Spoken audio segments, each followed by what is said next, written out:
Préparatifs de la Umrah et le Hajj 2021, compte tenu de la pandémie de la Covid-19, des mesures sont en train d'être prises pour assurer le vaccin à chaque pèlerin. Les précisions dans ce journal. Célébration ce jour de la Journée internationale des monuments et des sites. Une journée d'études autour de la thématique a été organisée à cet effet par le CELTO et l'Union africaine. Les détails dans quelques instants. Messieurs, mesdames, bonsoir et merci de suivre cette édition que nous ouvrons avec l'agenda officiel. Le président de la République, chef de l'État, Mohamed Bazoum, est arrivé en début d'après-midi à Abuja, au Nigeria, où il effectue une visite d'amitié et de travail. Après l'accueil empreint de chaleur à l'aéroport Nnamdi Azikiwe d'Abuja, il a eu droit à un tête-à-tête avec son homologue Mohamed Buhari au palais de la présidence. Nous y reviendrons dans nos prochaines éditions.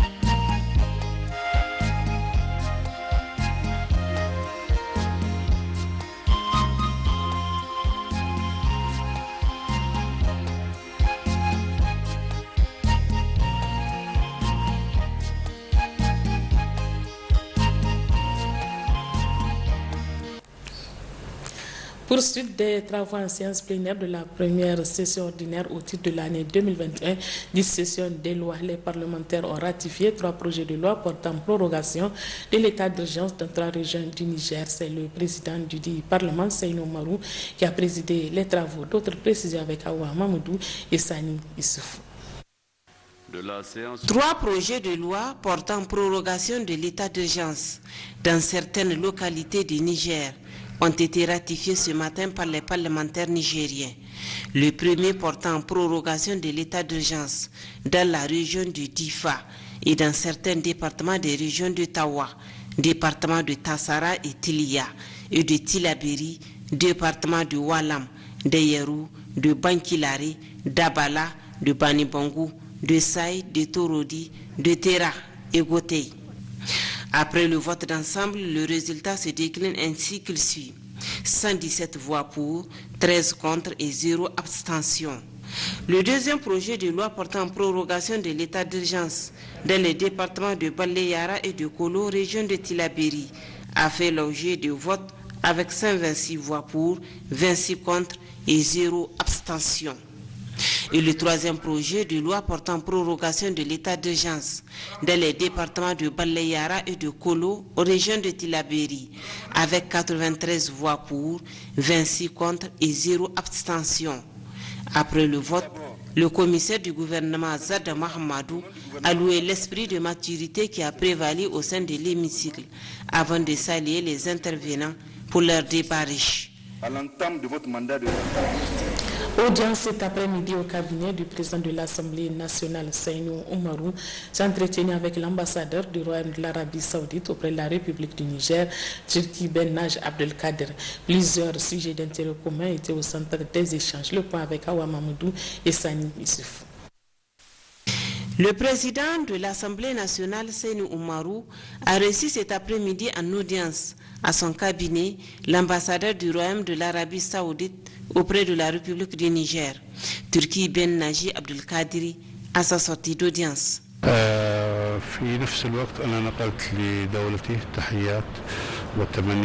J'ai eu l'honneur d'être reçu par son Excellence, Monsieur le Président de l'Assemblée nationale, donc, à qui j'ai présenté mes vives félicitations suite à son élection en tant que président de l'Assemblée, aussi mes félicitations à l'occasion du mois béni de Ramadan.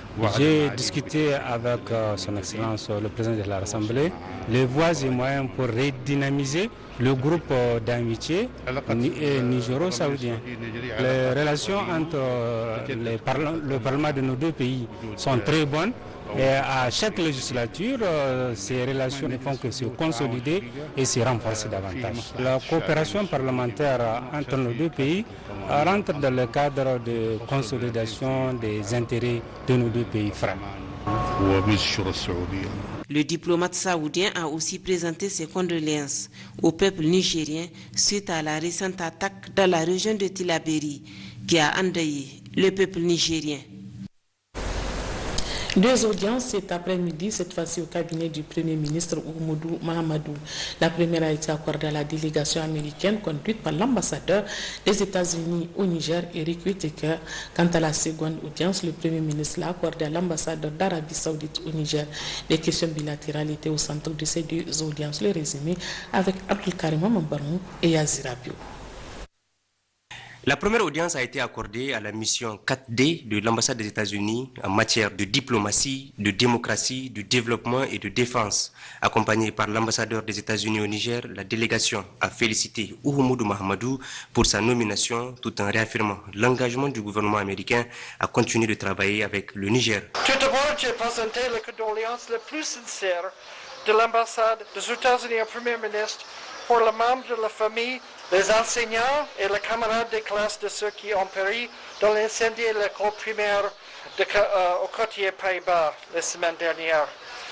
Nous pleurons leur perte et nous vous présentons nos condoléances les plus sincères. Notre groupe représente la mission 4D, ça c'est diplomatie, développement, démocratie et défense.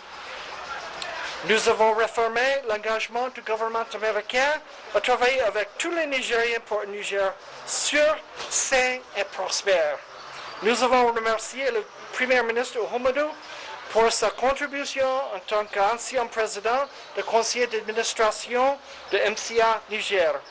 Sous sa direction, le pacte bilatéral financé par les États-Unis a fait des progrès significatifs en termes d'importantes réformes économiques et institutionnelles et d'investissement dans la construction, dans l'irrigation et la route, la campagne et de vaccination de bétail.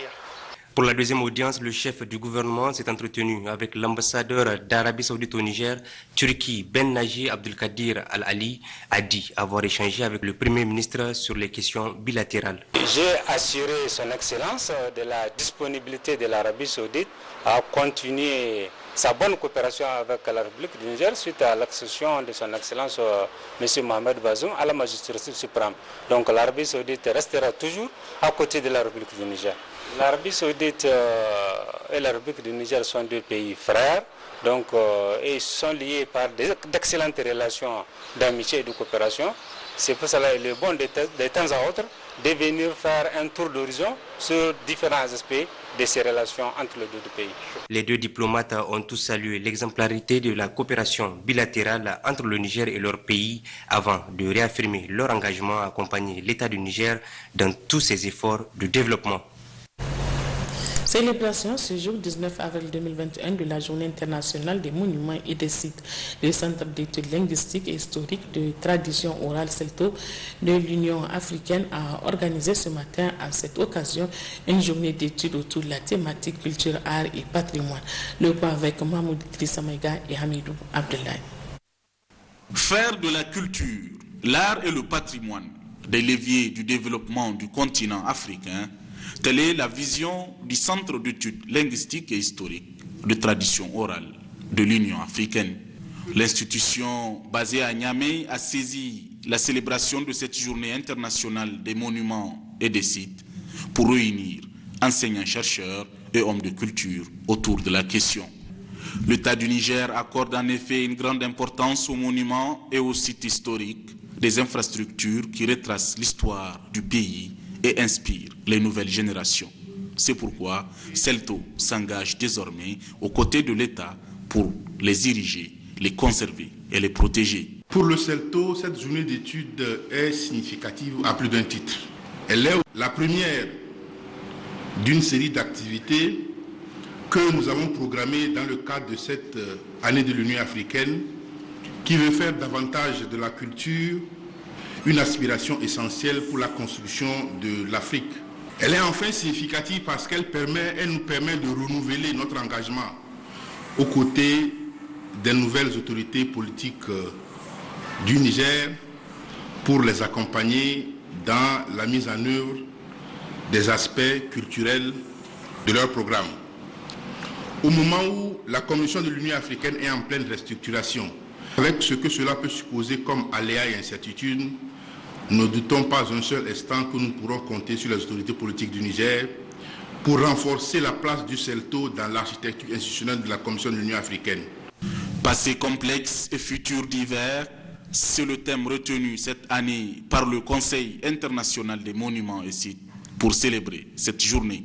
Pour le ministère de la Culture, du Tourisme et de l'Artisanat, cette vision reflète parfaitement les objectifs du gouvernement. Qu'il me soit permis de rappeler que le programme de la Renaissance culturelle, acte 3, de son Excellence, le Président de la République, M. Bazoum Mohamed, a défini un axe majeur dédié à la sauvegarde et la valorisation du patrimoine culturel qui sera mis en œuvre par le gouvernement dirigé par son Excellence M. Oumoudou, Premier ministre, chef du gouvernement. C'est dire que les plus hautes autorités nigériennes sont convaincues que la culture constitue une ressource contribuant considérablement au développement social et économique de notre pays. Dès lors, le Niger est en parfaite harmonie avec la dynamique africaine car l'année 2021 est décrétée par l'Union africaine comme ayant pour thème art, culture et patrimoine, des leviers pour construire l'Afrique que nous voulons. Il faut rappeler que le Niger dispose déjà de plusieurs monuments et sites historiques, comme la ville d'Agadez, déclarée patrimoine de l'UNESCO. Installation officielle ce matin à Niamey du comité d'organisation de la journée nationale des fêtes de l'artisan couplée à la foire des entreprises du secteur de la menuiserie. Il s'agit de doter le Niger d'un cadre professionnel de promotion du secteur. C'est le secrétaire général du ministère de la Culture, du Tourisme et de l'Artisanat qui a présidé la cérémonie. Le point avec Nadia Mohamed et Habibou Abdraman. La commémoration de cette journée des fêtes de l'artisanat 2021, couplée à la fois des entreprises artisanales du secteur de la menuiserie, vise plusieurs objectifs. Le salon, ça va se dérouler en tout cas sous forme d'une exposition. C'est pas la vente, on va étaler le savoir-faire des artisans. Il y aura un prix, un concours qui sera organisé.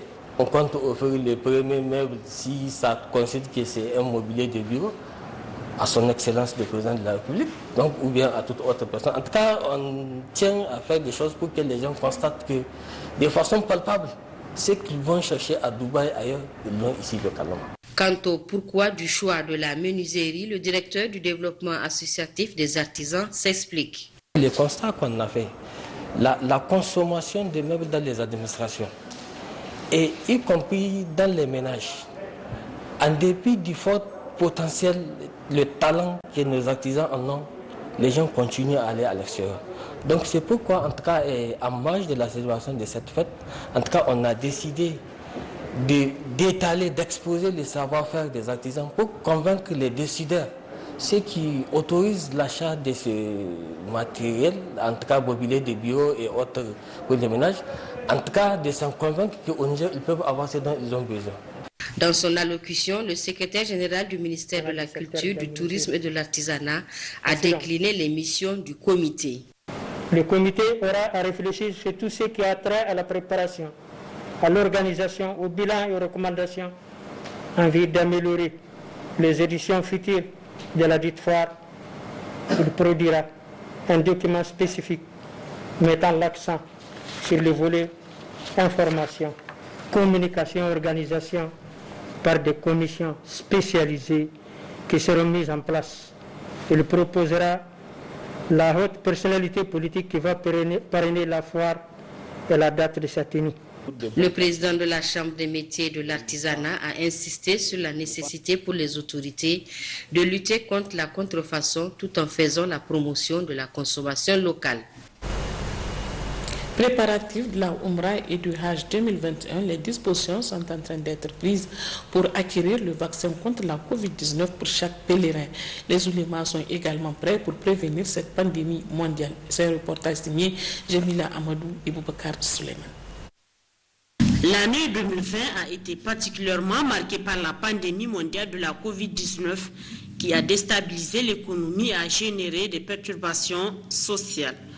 Concernant un des piliers de l'islam, à savoir le Hajj, des dispositions ont été prises pour reporter le voyage, ce qui a conduit le comité d'organisation du Hajj et de la Umrah cette année à prendre toutes les mesures nécessaires afin de protéger les pèlerins. Les oulémas, véritables leaders d'opinion, participent à la sensibilisation du vaccin anti-Covid aux populations. Ce qu'il convient de rappeler, c'est que la prévention tient une place très importante dans la religion musulmane. Et c'est pourquoi l'islam met en avant la propriété, elle met en avant l'hygiène. On les constate par rapport à certaines obligations. Il faut se purifier pour accomplir un acte d'adoration. Et plus particulièrement par rapport à la pandémie, l'islam tient à la santé parce que c'est avec la santé qu'on peut entreprendre, c'est avec la santé qu'on peut adorer. Pour ce faire, il n'y a pas de problème de prendre toutes les dispositions, mais il faut mettre Dieu en avant parce que la foi, a dit le prophète Mohammed sallallahu alayhi wa sallam, la propriété elle est la moitié de la foi. Mais il faut également prendre toutes les dispositions nécessaires, y compris la vaccination. Mais ce qu'il faut mettre en avant, c'est cette foi. Se fier à Allah et prendre toutes les précautions qu'il faut. Quel qu'en soit le produit utilisé, il faut mettre en avant, c'est à Dieu de préserver, c'est à Dieu de protéger. C'est le plus important. C'est pourquoi il est important, surtout pour un pèlerin, de se concentrer, de vivre ces instants du départ dans le recueillement, dans la soumission totale à Allah subhanahu wa ta'ala. Le vaccin contre la Covid-19 est indispensable pour faire un meilleur rite sur les lieux saints de l'islam. Tendance Covid-19 au Niger, les résultats des examens virologiques de ce jour 19 avril 2021 se présentent comme suit. 6 nouveaux cas positifs, tous de sexe masculin notifiés, dont 3 chez les demandeurs de tests PCR Covid-19 pour voyage et 3 chez les alertes. Sur 181 tests réalisés à la Covid-19, dont ces cas positifs se répartissent comme suit. 4 au niveau de la région de Niamey, 2 au niveau de la région d'Agadez, un décès arrêté ce jour au niveau de la région de Niamey. À ce jour, sur 95 839 personnes testées, 5 137 sont déclarées positives à la Covid-19, parmi lesquelles 4 787 guéris, 191 décès, 159 cas actifs, 25 en hospitalisation, dont aucun en réanimation. Le gouvernement attire l'attention des populations sur le fait que le virus circule fortement au niveau communautaire avec de plus en plus de cas présentant des signes souvent graves. Aussi, le gouvernement invite la population au respect strict de toutes les mesures prises. Le port du masque, le lavage des mains à l'eau et au savon et l'utilisation du gel hydroalcoolique doivent être strictement respectés en toutes circonstances. Pour toute information, appelez le 15 ou le 93 59 18 02. La suite de cette édition, la Direction générale de la protection des végétaux sur le financement du projet intégré de modernisation de l'élevage et de l'agriculture au Niger pour la transformation du monde rural, PIMLAN, organise depuis ce lundi matin un atelier national de renforcement des capacités des cadres de la protection des végétaux sur la Convention internationale de la protection des végétaux, les normes internationales pour les mesures phytosanitaires et les mesures sanitaires et phytosanitaires de l'OMC. C'est le secrétaire général jeune du ministère de l'Agriculture et de l'Élevage, Ilyassou Boubé Gao, qui a présidé l'ouverture officielle de cette rencontre. Le point avec Gérard Ablaziz et Saadou Inoua Ali. Après les cadres des services vétérinaires publics et privés, c'est au tour de ceux de la protection des végétaux de bénéficier de l'appui financier du projet intégré de modernisation de l'élevage et de l'agriculture au Niger, puis Mélan, pour une session de renforcement de leurs capacités initiée par la Direction générale de la protection des végétaux, objet de la présente cérémonie d'ouverture. Vous êtes là pour suivre dans un premier temps un module sur la Convention internationale de la protection des végétaux. Et on va enchaîner sur une autre formation qui va porter, elle, sur les ravageurs des denrées stockées. Je pense que pour la plupart des postes de contrôle, c'est la première fois qu'ils suivent ou qu'ils vont suivre cette formation. Et donc, je les invite à se concentrer et à bien suivre parce que c'est là la base même du travail du contrôle phytosanitaire et répondre plus efficacement donc, aux sollicitations de vos services, notamment du contrôle phyto. Il faut dire que les services publics et privés d'appui à l'agriculture, à l'élevage et à l'environnement, comme la Direction générale de la protection des végétaux, font partie des bénéficiaires du PUMELAN. Le présent atelier nous donne l'opportunité de rappeler que le PUMELAN, financé essentiellement par la Banque mondiale, a pour objectif d'augmenter la productivité agricole et l'accès au marché pour les agriculteurs, éleveurs, pêcheurs et entreprises agroalimentaires dans la zone d'intervention du projet. Aussi, le PUMELAN, en soutenant les activités de la Direction générale de la protection des végétaux, notamment sur les questions relatives aux solutions innovantes, appuie la mise en place des conditions idoines d'une plus grande productivité agricole durable. Tout au long de la vie du projet, c'est un budget de plus de 3 milliards de francs CFA qui seront consacrés à cet appui multiforme au service de la protection des végétaux.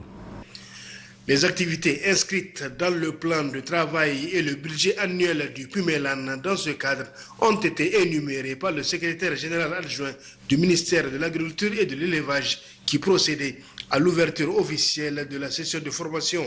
Il s'agit entre autres de 2 missions d'appui technique au poste de contrôle phytosanitaire, l'appui en moto au profit de 10 inspecteurs phytosanitaires, l'organisation de 2 ateliers de formation des agents sur la Convention internationale sur la protection des végétaux, les normes internationales des mesures phytosanitaires, les mesures sanitaires et phytosanitaires de l'Organisation mondiale du commerce et les ravageurs des denrées stockées. Cet atelier est donc le premier de la série. Il durera 4 jours à la résidence Hôtel Samira. Notez à présent l'ouverture à Tillabéri des travaux de l'atelier d'études d'impact environnemental et social du cadre de politique de réinstallation des populations dans le cadre du projet communautaire de redressement et de la stabilisation du Sahel. La cérémonie a été placée sous la présidence du secrétaire général de la région. Le point avec Bada Salamatou et Ousmane Sani Abdou. Cadre d'échange et de partage, cet atelier qui a regroupé plusieurs acteurs rentre dans le cadre de la mise en œuvre du projet communautaire de redressement et de stabilisation du Sahel, initié par l'État et ses partenaires comme réponse régionale coordonnée en vue d'apporter des solutions durables aux questions de développement dans la région de Tillabéri. Ce projet a pour objectif donc de contribuer au rétablissement des communautés dans les zones cibles de la région du Liptako-Gourma du Niger à travers une approche régionale, initiative appuyée par le secrétaire général de la région, Kimba Momoni Seydou. De protéger les droits fondamentaux des travailleurs, promouvoir le travail décent, y compris le traitement équitable, la non-discrimination, l'égalité des chances pour l'ensemble des travailleurs, vous conviendrez avec moi que l'esprit et les objectifs de ce projet cadrent parfaitement avec les aspirations profondes des autorités de la 7e République, au premier rang desquelles son Excellence Mohamed Bazoum, président de la République, chef de l'État, et son Excellence Oumoud Mohamedou, Premier ministre, chef du gouvernement. En ouvrant les travaux, la secrétaire générale par intérim du ministre de l'Environnement et de la lutte contre la désertification, colonel Mariam Issa Omar, a expliqué le bien fondé de cette rencontre. Dans la région de Tillabéri, au Niger, et dans le Liptako-Gourma, malgré un important déploiement de plusieurs contingents de forces de sécurité locales, le nombre de groupes extrémistes violents dans le Sahel s'est accru, conduisant à une augmentation des risques et la création d'une dynamique de fragilité qui se renforcent et alimentent mutuellement. L'exercice pour lequel nous sommes réunis ce matin a pour finalité de satisfaire à une obligation légale, celle d'appuyer le Bureau national d'évaluation environnementale afin de donner un avis motivé à la ministre chargée de l'Environnement dans le processus de prise de décision pour la délivrance ou non de certificats de conformité environnementale et sociale. Au vu du profil des participants, la secrétaire générale par intérim du ministre de l'Environnement, colonel Mariam Issa Omar, a demandé une pleine participation aux travaux afin que l'objectif poursuivi soit atteint.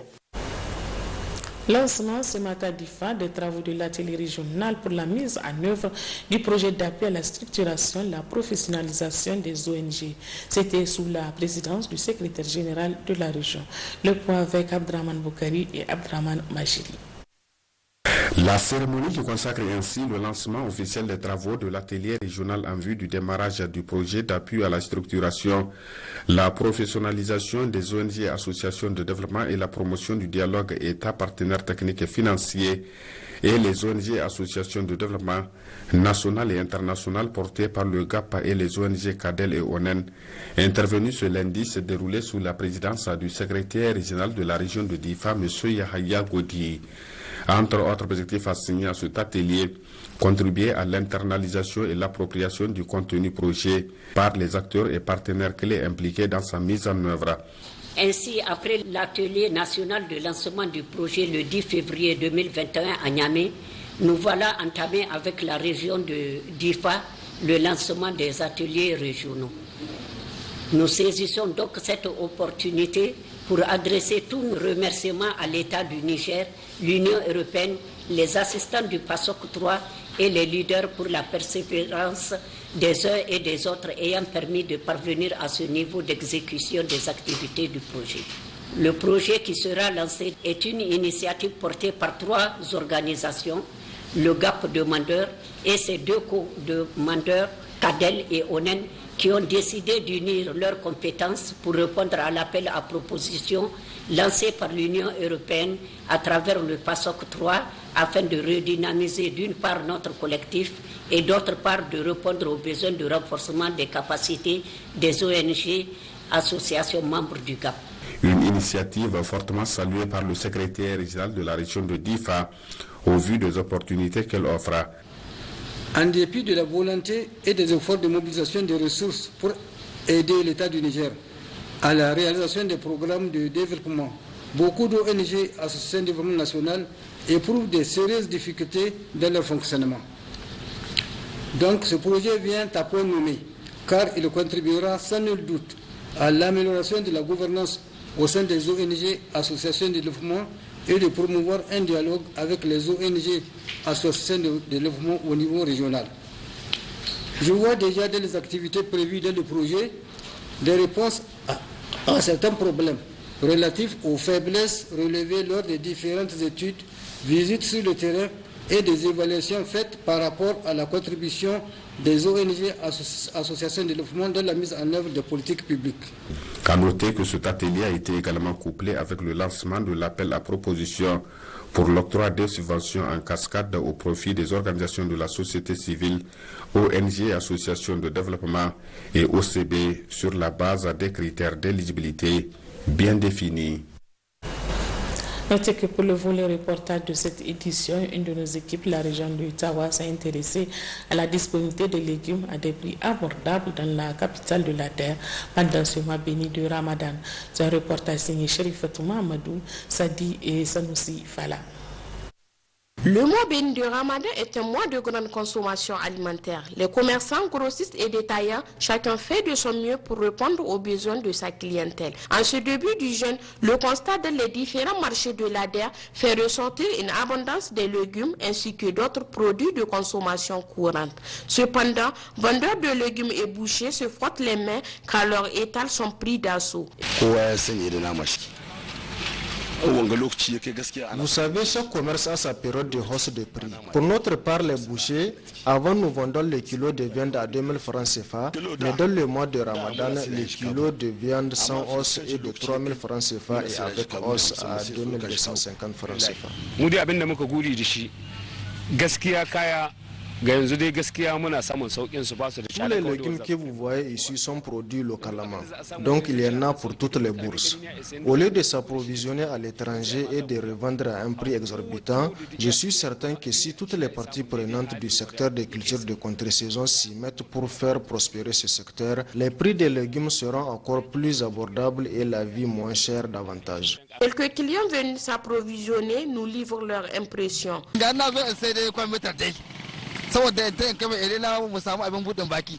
Je suis venu payer de la pomme de terre dont je croyais le prix du kilo à 250 francs CFA. Et à ma grande surprise, on me dit qu'il coûte désormais 450 francs à 500 francs CFA.